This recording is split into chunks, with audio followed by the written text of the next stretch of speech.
Welcome back to The Breakdown with me, NLW. It's a daily podcast on macro, Bitcoin, and the big picture power shifts remaking our world.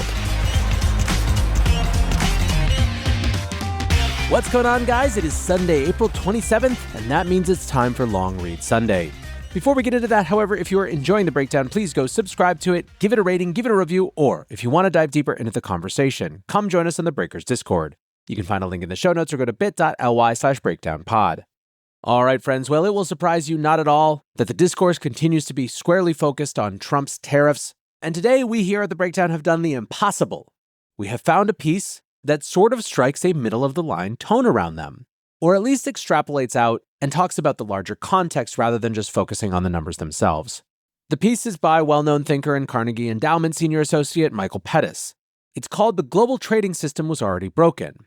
Now, it's subtitle, but there's a better way to fix it than a reckless tariff regime. Gives you a sense of where Michael is headed, but it still gets at some important points. So let's turn it over to an AI version of myself for this fairly long read, and then we'll come back with a quick wrap-up. The sweeping tariffs announced by U.S. President Donald Trump on April 2nd, along with the subsequent postponements and retaliations, have unleashed an enormous amount of global uncertainty. Much of the world's attention is on the chaotic short-term consequences of these policies. Wild stock market fluctuations, concerns about the U.S. bond market, fears of a recession, and speculation about how different countries will negotiate or react. But whatever happens in the near term, this much is clear. Trump's policies reflect a transformation of the global trade and capital regime that had already started. One way or another, a dramatic change of some kind was necessary to address imbalances in the global economy that have been decades in the making. Current trade tensions are the result of a disconnect between the needs of individual economies and the needs of the global system. Although the global system benefits from rising wages, which push up demand for producers everywhere, tensions arise when individual countries can grow more quickly by boosting their manufacturing sectors at the expense of wage growth, for example, by directly and indirectly suppressing growth in household income relative to growth in worker productivity. The result is a global trading system in which, to their collective detriment, countries compete by keeping wages down. The tariff regime Trump announced earlier this month is unlikely to solve this problem. To be effective, American trade policy must either reverse the savings imbalance in the rest of the world, or it must limit Washington's role in accommodating it. Bilateral tariffs do neither.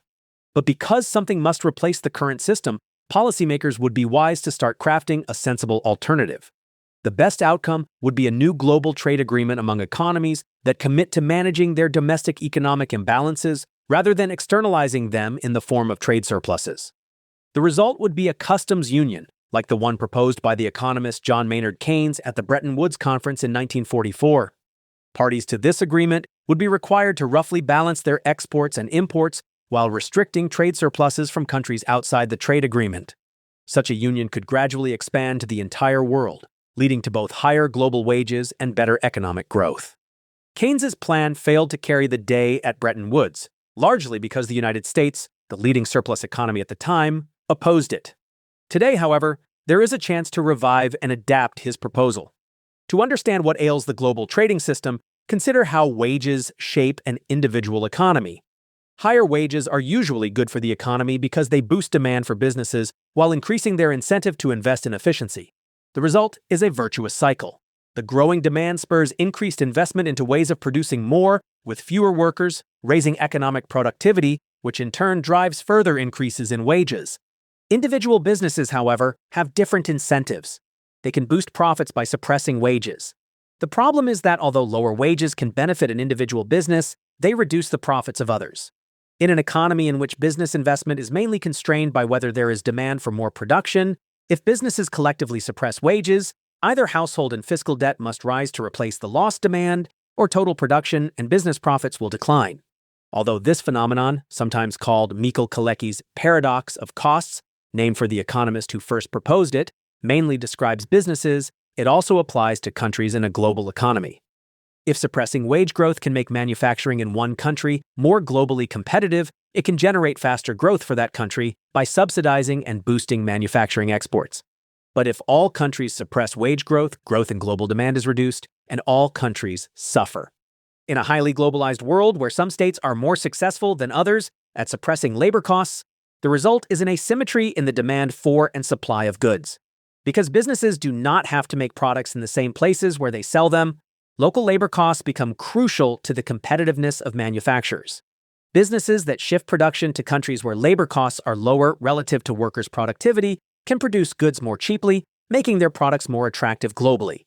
In any given state, wage suppression puts downward pressure on domestic consumption while subsidizing domestic production. This results in a rising gap between production and consumption which, if it remains within the economy, must be balanced by raising domestic investment, which can further exacerbate the gap between production and consumption. Otherwise, the gap invariably reverses, either via raising wages or by cutting back on production. Today's episode is brought to you by Crypto Tax Calculator. If you're looking for accurate crypto taxes with no guesswork, check out Crypto Tax Calculator. Get accurate CPA-endorsed tax reports with full support for IRS rules.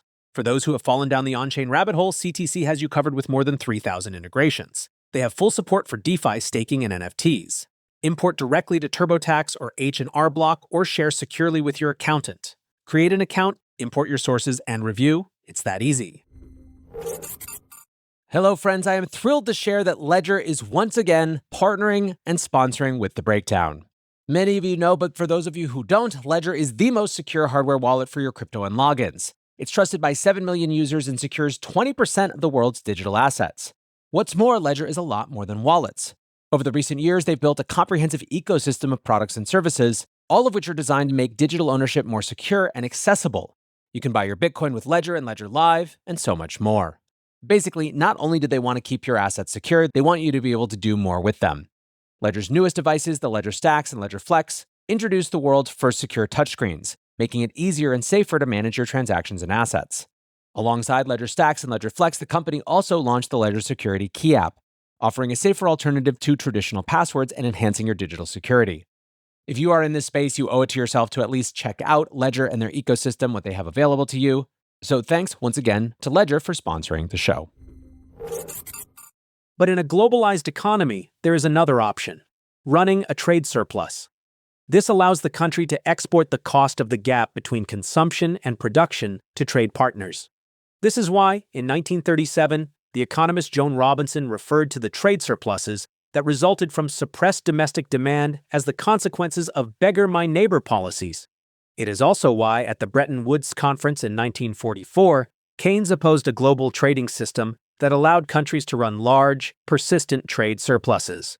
A system that accommodated these surpluses, he said, would encourage countries eager to expand manufacturing to subsidize it at the cost of domestic demand. The result, Keynes explained, would be downward pressure on global demand as countries fought to remain competitive by suppressing wage growth. The countries most successful at doing so would become the winners of global trade. Their share of global manufacturing would expand while that of their trade partners contracts. Keynes instead called for countries to learn to provide themselves with full employment by their domestic policy. In such a world, he argued, there would not be important economic forces calculated to set the interest of one country against that of its neighbors. At the time that Keynes and Robinson were writing, the cost of beggar-thy-neighbor policies came mainly in the form of higher unemployment, as higher exports, unbalanced by higher imports, undermined manufacturers in trade-deficit countries and forced them to lay off workers. But after the world abandoned the Bretton Woods system in the early 1970s, governments, including the U.S. government, learned to allay the costs of unemployment, either by lowering interest rates to encourage consumer lending or through unrestricted deficit spending. The United States thus disguised the employment consequences of running a consistent trade deficit, but it did so through surging household and fiscal debt. The link between the internal imbalances of one country and those of its trade partners has implications that economists sometimes fail to fully understand. In every economy, internal and external economic imbalances must align, just as each country's external imbalances must align with the external imbalances of the rest of the world. This means that countries able to control their internal imbalances will at least partially drive the internal imbalances of trade partners. It is why in any globalized system, as the economist Dani Rodrik has explained, countries must choose either more global integration or more control over the domestic economy. Within Rodrik's formulation, there are at least two very different ways of understanding globalization. In the one most analysts assume describes the world, major economies all chose to give up broadly the same degree of control over their domestic economies in favor of more global integration. Global trade is thus generally balanced as market forces reverse government policies that create internal imbalances. If a country runs large, persistent trade surpluses, for example, its currency will appreciate or its wages will rise, making its goods more expensive. That will, in turn, cause the trade surplus to shrink as the welfare of domestic households expands. In the other model of globalization, one that better describes the world as it is, some major economies exert less control over their domestic economies in favor of more global integration, whereas others choose to retain control over their domestic economies, perhaps by controlling wage growth or determining domestic prices and allocation of credit, or restricting trade and capital accounts. To the extent that the latter set of states intervene to prevent their domestic economic imbalances from reversing, they effectively impose their internal imbalances on countries that retain less control over their trade and capital accounts. If they choose industrial policies aimed at expanding their manufacturing sectors, for example, they are also implicitly imposing industrial policies on their trade partners, albeit ones that result in a relative contraction in those partners' manufacturing industries. This is precisely the kind of globalization that Keynes and Robinson opposed. It is the kind of globalization that allows governments to pursue Kaleckian strategies that are expansionary for their economies, but contractionary for the global economy as a whole. If globalization is to thrive, the world must revert to a kind of globalization where countries export in order to import, and where a country's production, consumption, and investment imbalances are resolved domestically, not foisted onto trade partners. The world requires, in other words, a new global trade regime where countries agree to restrain their domestic imbalances and match domestic demand with domestic supply. Only then will states no longer be forced to absorb one another's internal imbalances. The best way to achieve this kind of globalization is to create a new customs union, along the lines of what Keynes proposed at Bretton Woods. States that join would agree to keep trade between them broadly balanced, with penalties for members that fail. But they would also erect trade barriers against countries that don't participate in order to protect themselves from imbalances outside the customs union. Trade would not be expected to balance bilaterally, of course, but rather across all trade partners. Its members would have to commit to managing their economies in ways that would not externalize the costs of their own domestic policies. In that system, every country could choose its own preferred development path, yet it could not do so in ways that inflict the costs of domestic imbalances on trade partners. Smaller, less developed economies might receive some limited exemptions from the union's rules. Many countries, especially ones that have structured their economies around low domestic demand and permanent surpluses, might initially refuse to join such a union, but organizers could start by gathering a small group of countries that make up the bulk of global trade deficits, such as Canada, India, Mexico, the United Kingdom, and the United States, and bringing them into it. These states would have every incentive to join, and once they did, the rest of the world would eventually have to participate. If deficit countries refuse to run permanent deficits, after all, surplus countries cannot run permanent surpluses. They would instead be forced to raise domestic consumption or domestic investment, either of which would be good for global demand, or they would have no choice but to reduce domestic overproduction. If the world created such a customs union, international trade would cease to be, as Keynes wrote, a desperate expedient to maintain employment at home by forcing sales on foreign markets and restricting purchases. The reason countries maximize exports would no longer be to export the cost of subsidizing domestic manufacturing, but rather to maximize imports and household welfare. If such a customs union isn't possible, however, the most likely outcome is the beggar thy neighbor game predicted by Robinson, in which states endeavor to throw a larger share of the burden upon the others, as she wrote.